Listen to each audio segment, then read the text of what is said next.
அனைவருக்கும் வணக்கம். இன்றைய லீகல் அப்டேட் என்னவென்றால், Dinesh Chandar vs state of Haryana SLP criminal number 9540/2025. இதனுடைய அஃபென்ஸ் என்னவென்றால், இந்த வழக்கில் 15C 17B 29 of NDPS act 1985. இந்த ஆக்ட் எவ்வாறு நாம் நினைவு வைத்துக் கொள்ளலாம் என்று சொன்னால், இந்த 85 பாருங்க, ஆல்ரெடி ஐபிசியில் பார்த்தீங்கன்னா இன்டாக்சிகேஷன், குடிபோதையில் இருக்கின்ற ஒருவர் அவருக்கு விருப்பத்திற்கு மாறாக குடிபோதையேற்றப்பட்டு செய்கின்ற போது ஏதாவது குற்றம், நத்திங் இஸ் ரஃப்னு சொல்லாங்க. அதனால் இங்கே அதே பண்ணலாம். அதே மாதிரி 8+5 பார்த்தீங்கன்னா 13 வரும். 1+4 1+3 4 4. அவர் என்ன பண்ண, போதையில் 4 கால் தள்ளாடி சென்றார்ல, அப்போ அந்த ஆக்டை ஞாபகம் வச்சலாம் ஏற. சரி, இப்போது இந்த வழக்கில் விசாரித்து தீர்ப்பு வழங்கிய நீதிபதிகள், அதாவது உச்ச நீதிமன்றத்தினுடைய நீதி அரசர்கள் யார் யார் என்று சொன்னால், பங்கஜ் மித்தல் நீதி அரசர், அடுத்து யார், KV விஸ்வநாதன் நீதி அரசர். இவர்கள் இருவரும் தான் இந்த வழக்கிலே விசாரித்து நீதி வழங்கினார்கள். எந்த தேதி என்று சொன்னால் 8/7/2025 அன்று உத்தரவு பிறப்பித்தார்கள். இதனுடைய ஃபேக்ட் அப்படியே பார்த்துருவோம். என்னவென்றால், இப்போ இந்த கார் இல்லை, இந்த காரில் இந்த பெண்ணும் இவனும் வருகின்ற போது இந்த போலீஸை பார்க்குறாங்க.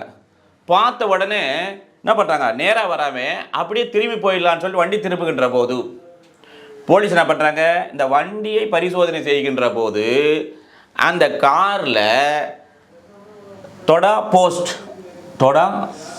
போஸ்ட்டு 60 kg இருந்து கைப்பற்றுறாங்க.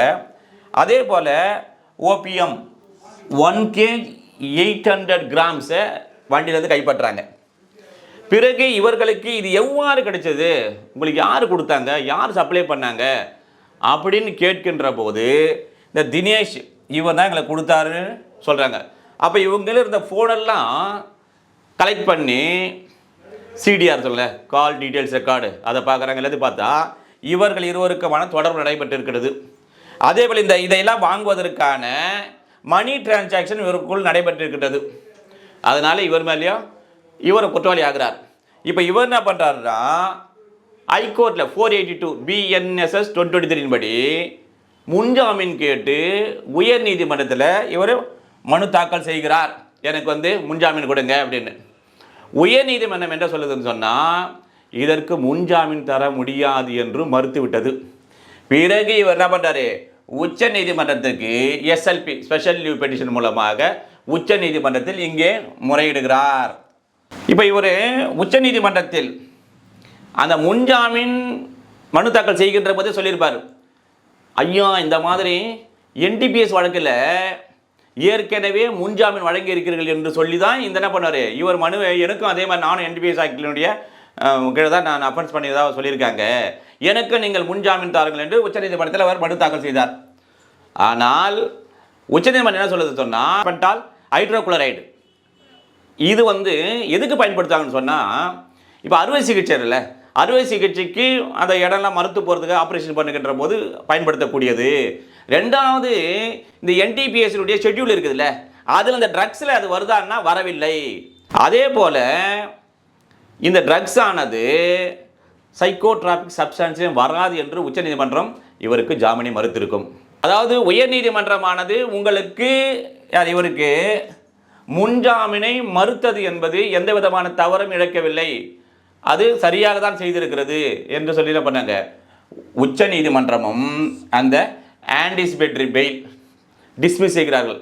அதோடு மட்டுமல்லாமல் என்ன சொல்கிறாங்க, நீங்கள் அங்கே லோயர் கோர்ட்டில் போயிட்டு ரெகுலர் பெயில் அங்கே நீங்கள் அப்பீர் ஆகுன்னு சொல்கிறாங்க. அதே மாதிரி கோர்ட்டில் என்ன சொல்கிறாங்க, இவர் அப்பீர் ஆகுகின்ற போது மெரிட்டின் பேரில் சட்டத்தின்படி அதற்கான உத்தரவை பிறப்பிக்க வேண்டும் என்று உச்ச நீதிமன்றமானது இந்த நீதியரசர் மூலமாக வழங்கினார்கள். இப்போது ஒரே ஒரு விஷயம் என்னவென்றால், NDPS 1985 இந்த ஆக்டின் படி வருகின்ற வழக்குகளுக்கு முன்ஜாமீன் வழங்கக்கூடாது என்று சொன்ன வழக்கு எது என்று சொன்னால் இந்த வழக்கை குறிப்பிடலாம் என்று கூறி அடுத்த ஒரு லீகல் அப்டேட்டில் சந்திப்போம்.